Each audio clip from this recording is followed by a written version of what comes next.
A teenager in New Jersey discovered that the internet's most vulnerable machines weren't in data centers. They were in people's homes. In the glow of a computer screen, the targets didn't look like targets at all. They looked like clutter. A cheap home camera mounted in a living room. A router blinking under a desk. A digital video recorder tucked beside a television, installed and forgotten. Devices sold as appliances, not computers. Devices that were supposed to disappear into the background of everyday life. But on the public internet, they were everywhere. And many of them had something in common. They still used the factory usernames and passwords that came with the box. Paras Jar was a teenager when he helped turn that quiet mistake into a force. The Department of Justice would later identify him among 3 men who created and used a piece of malware called Mirai. The name would become a shorthand for a new kind of threat. Not a break-in at a bank, not a theft of credit cards, but the mass conscription of ordinary household hardware into an invisible army. To understand what Mirai changed, you have to understand what it exploited. Not a rare, expensive flaw, but a habit. People plug in devices that promise simplicity. They tap next through setup screens. They never log back in. They never change the default credentials. And because the devices work, the owner assumes they are safe. Mirai treated that assumption like an open door. The technique was brutally efficient. Mirai scanned the internet, looking for devices that answered in the way cameras, routers, and digital video recorders often do. When it found one, it didn't need a dramatic hack. It tried a list of common default logins. If the device let it in, Mirai installed itself and moved on, leaving the camera still streaming and the router still routing, but now taking orders from somewhere else. This is the crucial detail that made Mirai different in practice. The infection didn't have to break the device, it just had to borrow it. Individually, a home camera has almost no power. It can send a little video, a little audio, a little data. But Mirai didn't care about any single device. It cared about scale. Tens of thousands, then hundreds of thousands, of small devices doing one simple thing at the same time. When you see the internet as a map, the miracle is that it works at all. Messages cross oceans, streams arrive instantly, banking apps respond in seconds. Underneath that ease is a pact. Everyone shares the same roads, the same signposts, the same basic services that tell a request where to go. Mirai's creators realized something that defenders had known in theory, but had rarely seen at this volume in the real world. If you could gather enough weak machines, you could produce data center level force without owning a data center. You could generate traffic, not from one place, but from everywhere at once. And you could aim that traffic not at a single website, but at the internet's connective tissue. At first, the power of this new botnet was measured in rehearsals, attacks that proved what the system could do. One of the most widely discussed early demonstrations was the attack on the security journalist Brian Krebs' site, described by Krebs on Security in September of 2016 as a sign of something bigger, the democratization of censorship, the idea that the ability to knock a voice offline was no longer limited to governments or large criminal organizations. With enough hijacked consumer devices, a grudge could become an outage. This is what a distributed denial of service attack looks like in practice. A service is overwhelmed by more incoming requests than it can handle.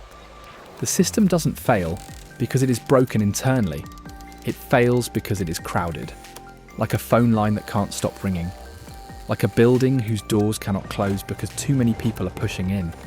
And by 2016, the crowd got bigger than most people imagined possible. That year, the infrastructure company OVH reported a distributed denial of service peak around 1 terabit per second, a scale that for many observers felt like a new category. A terabit per second is not a clever exploit. It is sheer volume. It is what happens when countless small devices, each contributing a trickle, become a flood. The terror of Mirai was that it didn't need to be brilliant in the way people romanticize hacking. It needed to be relentless. It needed to be simple enough to spread. It needed to fit the real world, where millions of devices are deployed without security updates, without oversight, and without owners who even know the devices have passwords. In October of 2016, the target changed from individual sites to something more consequential: the systems that help the rest of the web find itself. Most people never think about the internet's domain name system, but every time you type a web address, your computer asks a question: what is the numeric address for this name? Domain name system is the directory service that answers. It is the internet's lookup function, the hidden step before anything loads. And for many major companies, a provider named DIN handled that function at scale. On October 21st, 2016, DIN was hit with a massive distributed denial of service attack. In its own analysis, DIN described waves of traffic that disrupted its ability to provide name lookups. That detail matters because the failure mode is strange and disorienting. The websites themselves might still be running. Their servers might still be fine. But if domain name system resolution stutters, users experience the web as if it is breaking. Pages time out. Apps spin. Services that depend on those lookups become unreachable.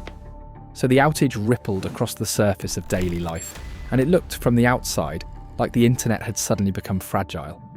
Major platforms wobbled. Not because they had been hacked directly, but because the plumbing they relied on was being hammered. The very design principles that made the web resilient, distributed services, and outsourced infrastructure, became a dependency chain that could be strained at a single point of failure. And Mirai, built from consumer junk drawers and forgotten login screens, had become capable of applying that strain. This is where the antagonist stops being a person and becomes architecture. The internet was built to route around damage. It was built to tolerate machines going offline, but it was not built for an era where millions of endpoints are always on, always connected, and often unmanaged. The old assumptions were about failure and attack in the places we expected: server rooms, corporate networks, telecom hubs. Mirai came from the periphery, from the unglamorous edge, and it exposed a truth that made defenders uneasy. Stability on the modern internet depends on a few specialized services being available all the time. Domain name system providers, content delivery networks, the networks that cache and deliver content quickly around the world, DDoS mitigation services that absorb attacks. These were designed to keep things stable, to smooth out spikes and outages. But Mirai tested them with a kind of scale that was not supposed to come from home appliances. Behind the scenes, security teams watched traffic patterns that did not behave like one attacker. The packets came from scattered addresses in scattered countries. Blocking one source didn't matter. The strength of a botnet is not that every machine is powerful. It is that every machine is replaceable. And Mirai itself had another accelerant. It didn't stay contained. On September 30th, 2016, Wired would later report the Mirai source code was posted publicly under the alias Anna Senpai. A choice that felt to investigators and analysts like an escalation and a taunt. Releasing source code is not just bragging, it is franchising. It means anyone with enough skill to compile and deploy it can build their own version, recruit their own devices, and aim them at their own targets. It also meant the problem could no longer be solved by catching one group. Suddenly the technique was out in the open. The scanning, the default password guessing, the enrollment of cameras and routers into a command structure that could be pointed like a weapon. Security advisories began to treat Mirai not as a single incident, but as a category. In October of 2016, the United States government issued an alert through what is now the Cybersecurity and Infrastructure Security Agency, warning of the heightened distributed denial of service threat posed by Mirai and other botnets. The message was practical and bleak. Secure the devices, change the passwords, update firmware, disable unnecessary remote access. In other words, close the doors Mirai was walking through. But the internet is not patched like a single machine. It is patched household by household, vendor by vendor, device by device. Some owners never receive an update. Some devices are built without a reliable update mechanism at all.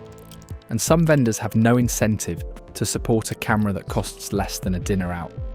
So while one investigation unfolded, copycats multiplied, and the lesson kept replaying, the easiest way to build an attack network was to exploit how cheaply and carelessly the world was being connected. For Paris Jar and the others identified by the Department of Justice, Mirai began as a project that turned obsessive experimentation into real leverage. According to the Justice Department, Mirai was used to launch distributed denial of service attacks that targeted various victims. These were not theoretical exercises, they were disruptions with consequences.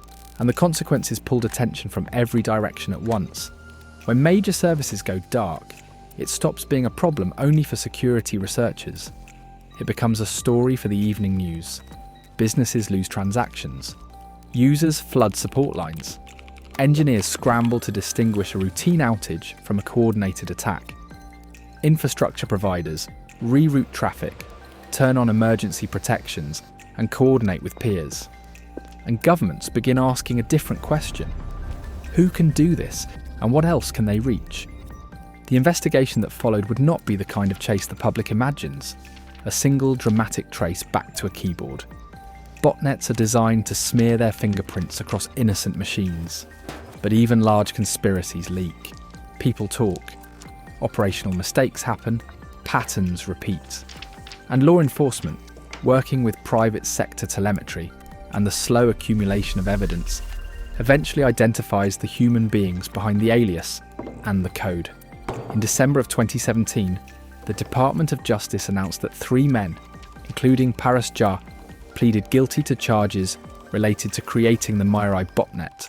Later, the Justice Department would describe sentencing that included cooperation and components aimed at mitigation, an acknowledgement that the damage was already done and that unwinding it required expertise as much as punishment.